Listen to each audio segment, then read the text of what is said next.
दोस्तों, आज मैं आपको 1770 के बंगाल के उस अकाल के बारे में बताऊंगी जो भारत के इतिहास की सबसे भयावह त्रासदियों में से एक था।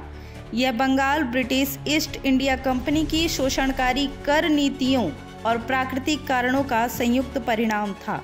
1770 में बंगाल और बिहार में बारिश बहुत कम हुई, जिससे सूखा पड़ गया। किसानों की फसलें नष्ट हो गई, जिससे खाद्यान्न उत्पादन में भारी गिरावट आई। अंग्रेजों ने बंगाल के अनाज भंडारों को यूरोप में निर्यात किया, जिससे स्थानीय लोगों के लिए भोजन की भारी कमी हो गई। अमीर लोग अनाज जमा करने लगे, जिससे कीमतें आसमान छू गईं और गरीबों के लिए भोजन खरीदना असंभव हो गया। इस अकाल में 1 करोड़ लगभग 1/3 बंगाल की आबादी मारी गई। गांव खाली हो गए और लोगों ने भूख से बचने के लिए घास, पत्ते और जानवरों के चमड़े तक खा लिए। यहाँ तक कि कई परिवार अपनी संतानों को बेचने को मजबूर हो गए ताकि वे खुद जिंदा रह सकें। बीमारियाँ, मलेरिया और हैजा फैल गए, जिससे मौत की संख्या बढ़ गई। ब्रिटिश प्रशासन ने अकाल के दौरान भी कर वसूली जारी रखी।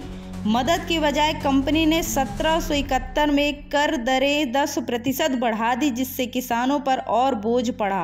अंग्रेजों ने किसी भी राहत कार्य की उपेक्षा की, जिससे हालात और बिगड़ गए।